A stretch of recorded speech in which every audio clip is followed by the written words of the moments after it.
The blue waters of Aquinas Prime shook as another blast hit the planet from space. Deep under the ocean, in a large crystal building, Elder Valthara moved her webbed hands quickly over the glowing control panels. Her gills moved fast as she breathed hard from fear and tiredness. "Send the message again," she said to her team. Her voice was heavy with sadness. "It's all the communication channels we have." The other Kethvari workers nodded and started typing on their bio-like keyboards. They had been sending the same desperate message for 17 days now. The message was simple but heartbreaking. "Please help us. The Vorthok are going to kill everyone on our planet. We are a peaceful people. We have never hurt anyone. Oh. Please, someone, anyone, help us." Valthera looked at the big screen showing their planet from space. Huge dark ships surrounded Aquinas Prime like hungry sharks. The Vorthok fleet had 37 warships, each one bigger than their largest city. Commander Thrax, the Vorthok leader, had given them one more day to surrender. After that, he would destroy every living thing on their world. The Kethvari were not fighters. They were artists, scientists, and philosophers who lived peacefully in their underwater cities for thousands of years. Their weapons were old and weak. Their ships were built for exploration, not war. Against the Vorthok Empire, they had no chance. "Any responses from the Galactic Council?" Valthara asked her communication officer. "Yes, Elder.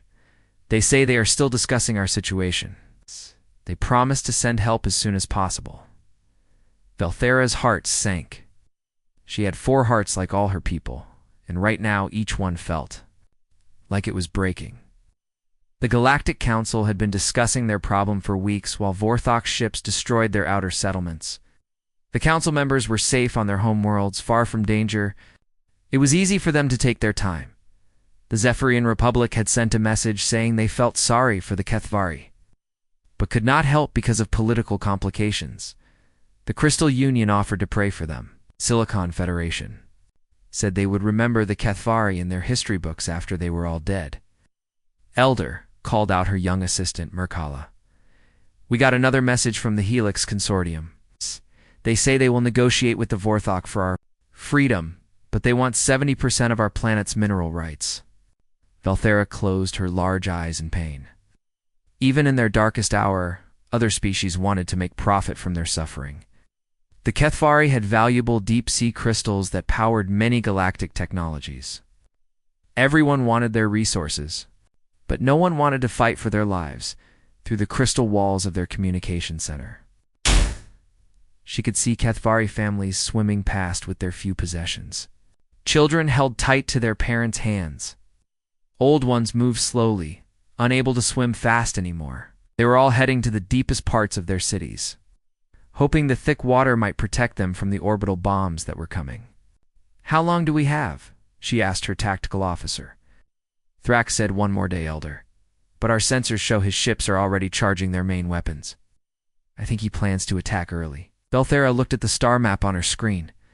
The red dots showed all the civilizations they had contacted. Green dots would show who had agreed to help them. There were no green dots anywhere. "Send 1 more transmission burst," she ordered. "Aim it at the Outer Rim territories. Maybe there is someone out there we have not tried yet." Her communication officer looked confused.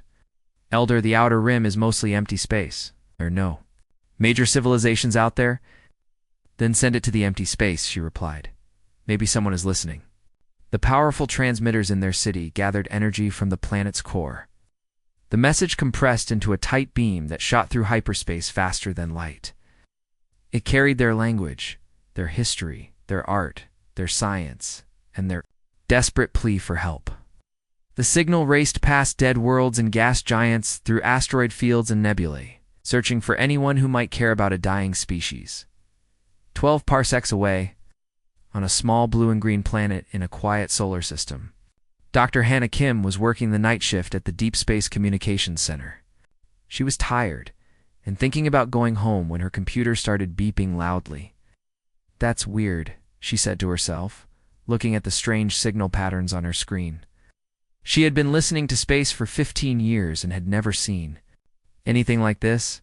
She called her partner Juno Park over to look. "Juno, Check this out. This signal is artificial, and it is not coming from anywhere in our solar system.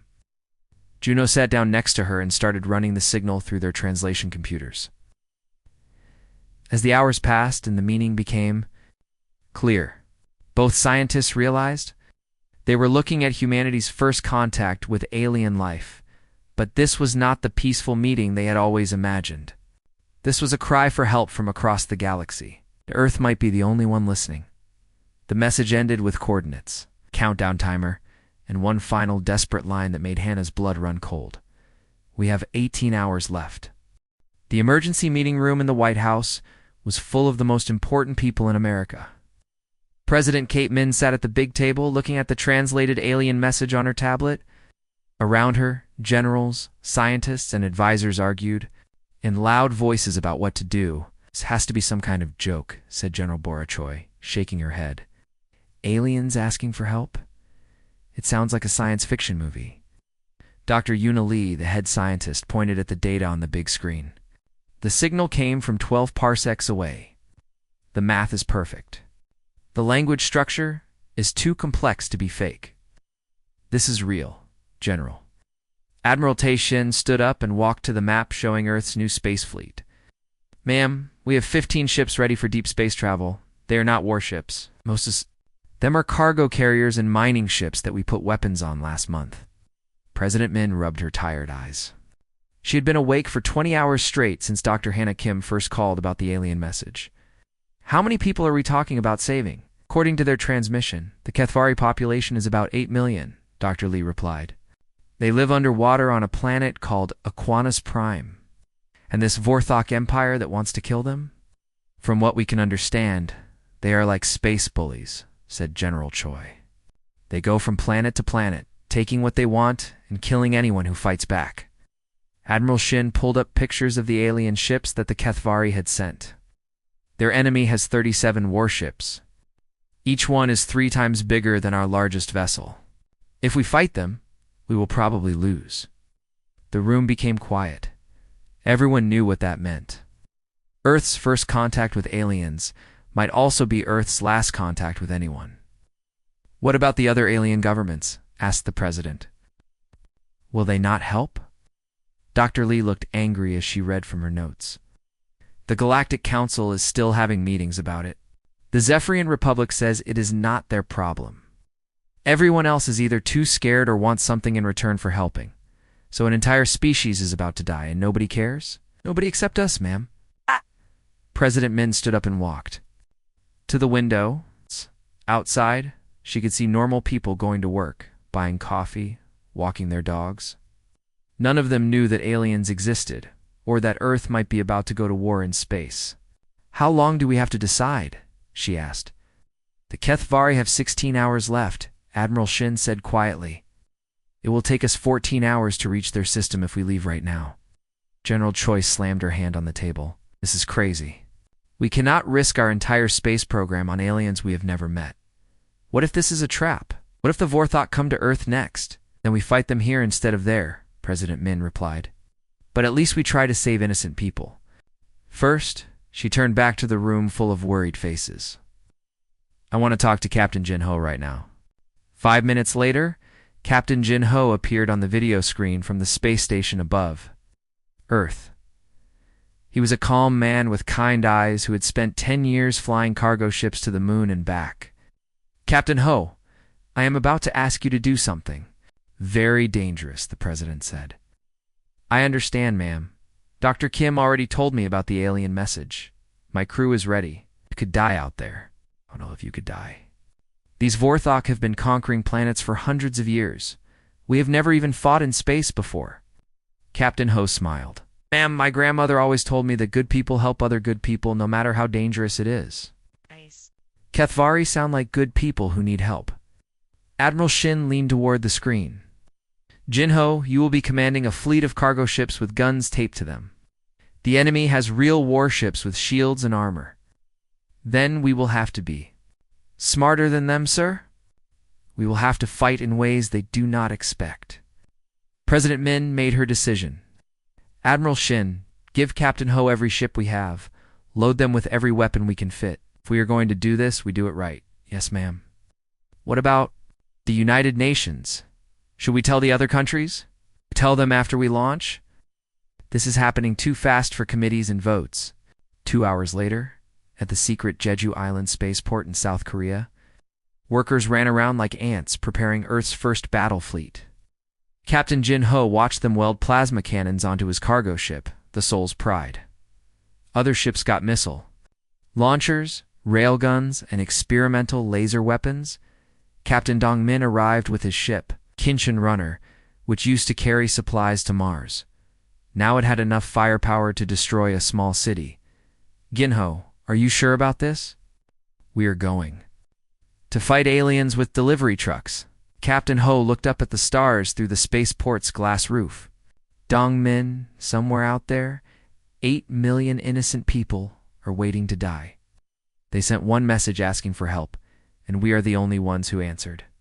What kind of people would we be if we said no? Is Earth's tiny fleet prepared to jump into hyperspace?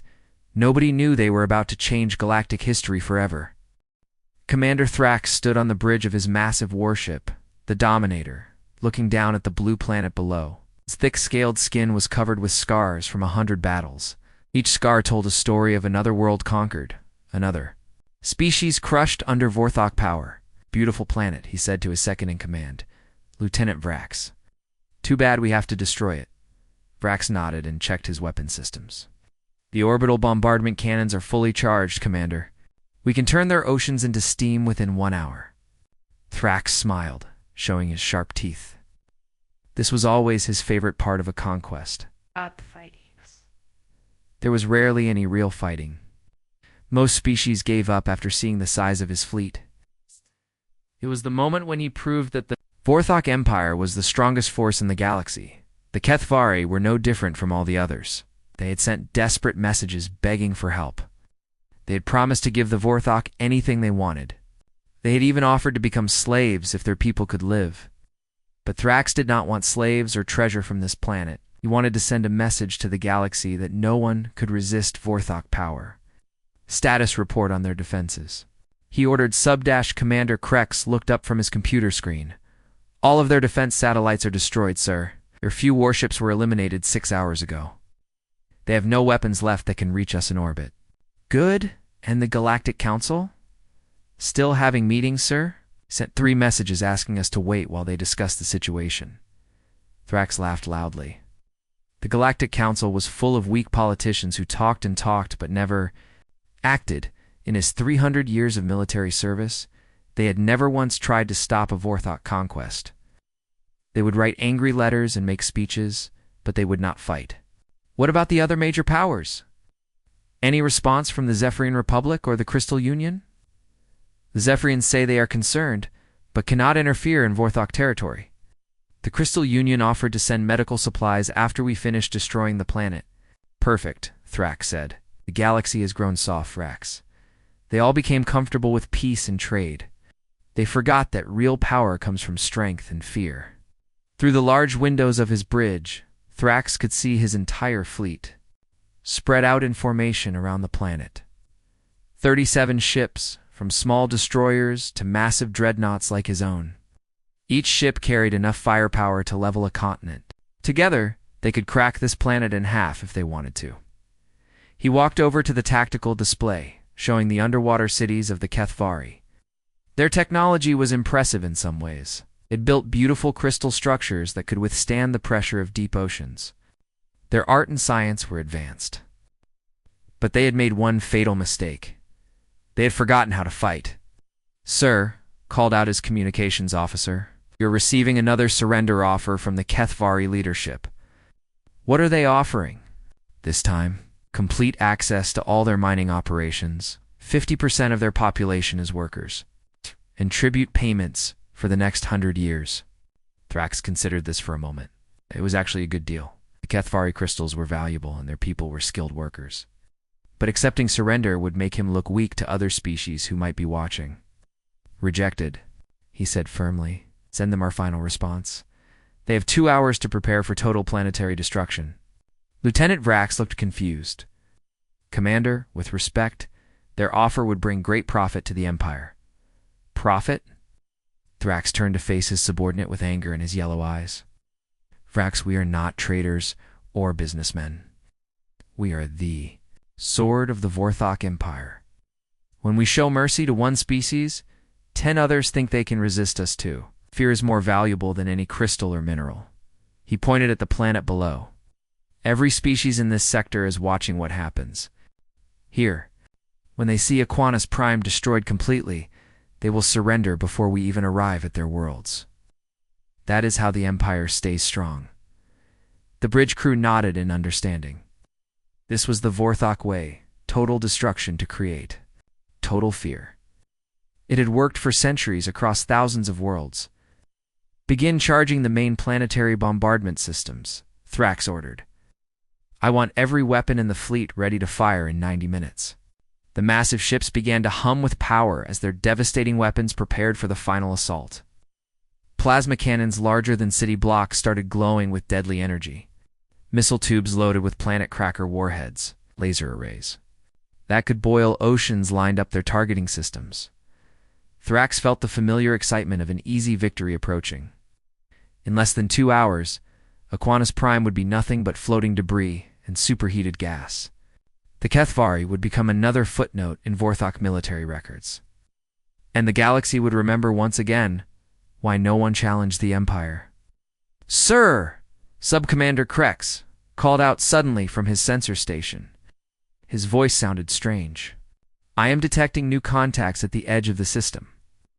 "More Galactic Council observers?" "No, sir. Unknown ship signatures. They just dropped out of hyperspace and they're moving toward us." Thrax frowned. In all his years of conquest, no one had ever approached a Vorthok fleet with hostile intent. "How many ships?" 15 contacts, sir. "They are much smaller than our vessels?" "Identification?" "None, sir. They are not responding to our signals, and their ship designs do not match anything in our databases." For the first time in decades, Commander Thrax felt something he had almost forgotten: uncertainty. Captain Jinho looked at the tactical screen aboard the Soul's Pride and took a deep breath. The Vorthok fleet was enormous. Each enemy ship was 3 times bigger than his cargo vessel. Their weapons could probably destroy his entire fleet. With one shot? But Jinho was not thinking about the size of the enemy ships.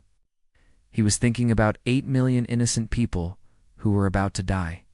"All ships report ready, Captain," said Lieutenant Mina Song from her communication station. Jinho opened a channel to speak to all 15 Earth ships. "This is Captain Jinho to all vessels. Today we are not cargo pilots or miners. Today we are humanity's first space warriors. The enemy thinks we will fight like other species in this galaxy. They are wrong." On the Busan Defender, Admiral Taishin watched his sensors as the massive Vorthok ships turned to face them. "Jinho, their weapons are charging. They have enough firepower to destroy a planet. Then we better not let them use it." Jinho replied calmly. Captain Dongmin aboard the Incheon runner checked his jury-rigged weapons one more time. His ship used to carry food supplies to Mars colonies. Now it had enough missiles to level a small city. "Jinho, what is the plan? We cannot fight them ship to ship." "We do not fight them like they expect," Jinho answered. "They have been conquering weak civilizations for hundreds of years. They think all battles are the same. We show them they are wrong." On the Vorthok flagship, Commander Thrax stared at his sensors in confusion. The unknown ships were not forming battle lines like civilized species. Instead, they were spreading out in strange patterns, moving fast in unpredictable directions. "Sir, they are not responding to our demands for identification," reported Lieutenant Thrax. "Then destroy them," Thrax ordered. "All ships target the largest vessel and fire." The Vorthok fleet opened fire with massive plasma cannons that could melt through starship armor like butter. But the Earth ships were no longer where the targeting computers expected them to be. "Now," Jinho shouted into his communicator. The Soul's Pride dove beneath the plane of battle, while the Busan Defender climbed above it. The Incheon runner and 2 other ships shot forward at maximum speed. Weaving between the slower Vorthok vessels like motorcycles racing through traffic, What are they doing? Thrax demanded as the human ships ignored every rule of space combat he knew. The first human strike came from Captain Juan, been aboard the Gangnam Express. His converted mining ship carried experimental railguns that fired metal slugs at incredible speed. He targeted the weapon systems of a Vorthok cruiser, punching holes through their armor before they could turn their big guns toward him. Lieutenant Su Young coordinated 3 ships in a coordinated attack on a Vorthok destroyer. They came from different directions at the same time, confusing the enemy's targeting systems. Their combined missile strike knocked out the destroyer's engines, leaving it drifting helplessly. But the most shocking moment came when Captain Min Seo realized his ship, the Daegu Runner, was taking too much damage to escape.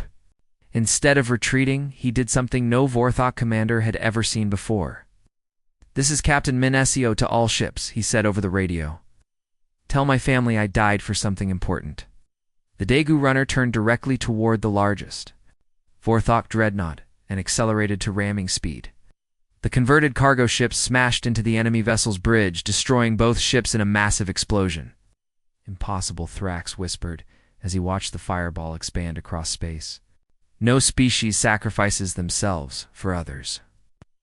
It makes no tactical sense, but the humans were just getting started. Captain Yanho used his ship's industrial cutting laser to slice through a Vorthok cruiser's hull like opening a can. The Olsen Defender fired a spread of nuclear missiles that overloaded an enemy ship's shields. The Gwangju Fighter used its small size to hide in an asteroid field and ambush Vorthok vessels that came too close.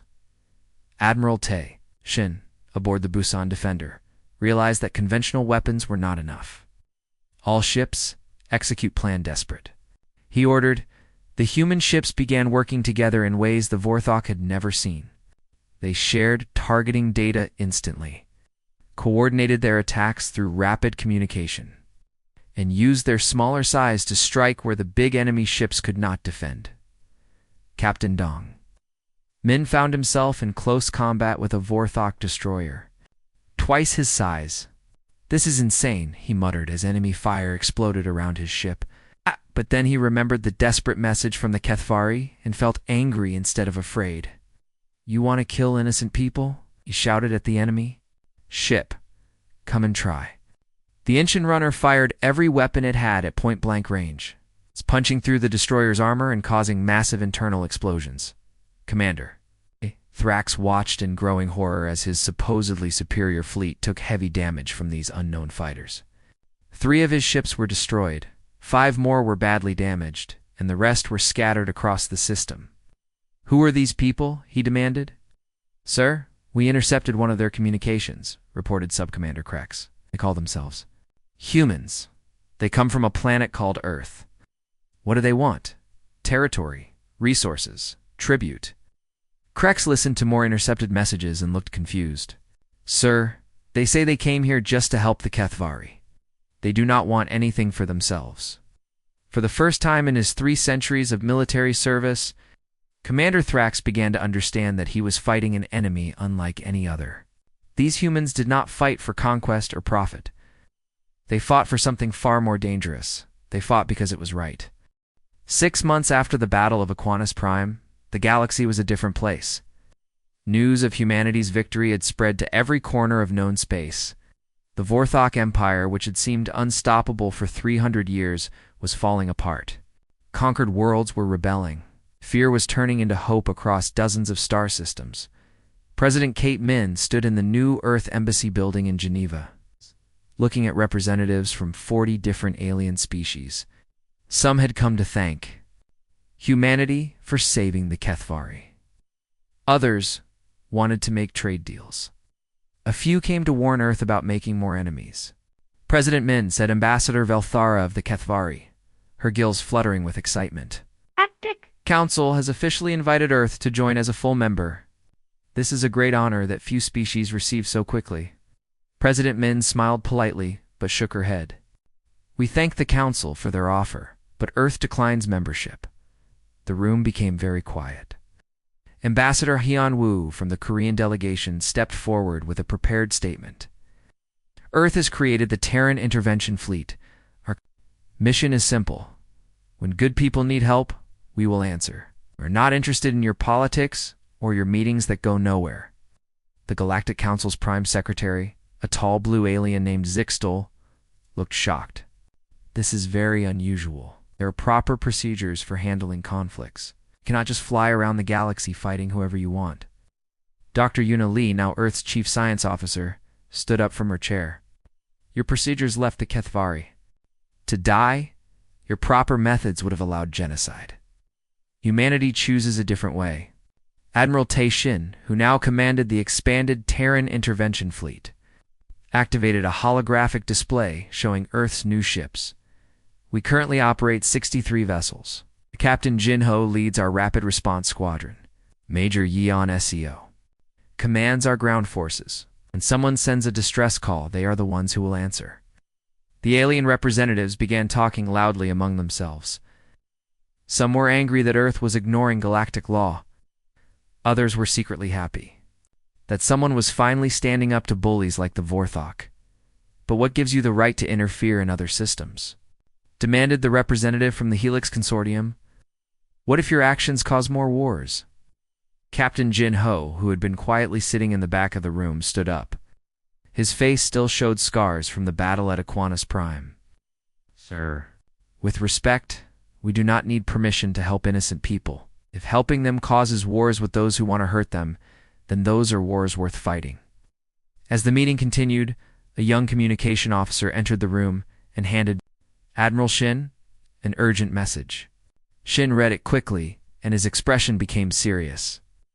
Ladies and gentlemen, he announced to the room, we have just received a distress call from the Mylery system.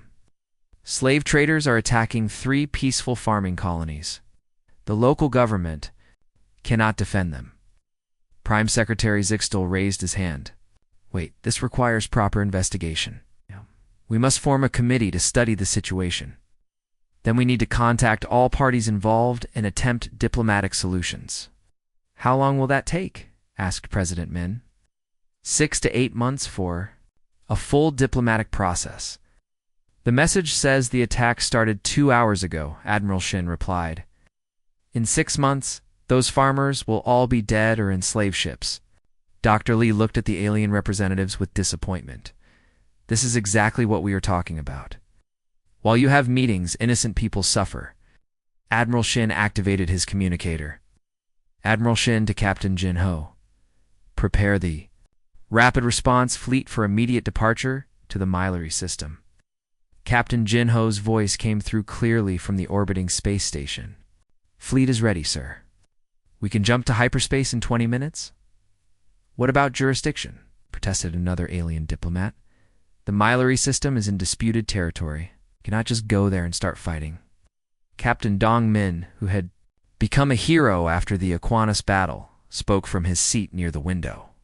Sir, when my grandmother was young, bad people tried to hurt her village. She did not ask for permission to defend her family. She just did what was right.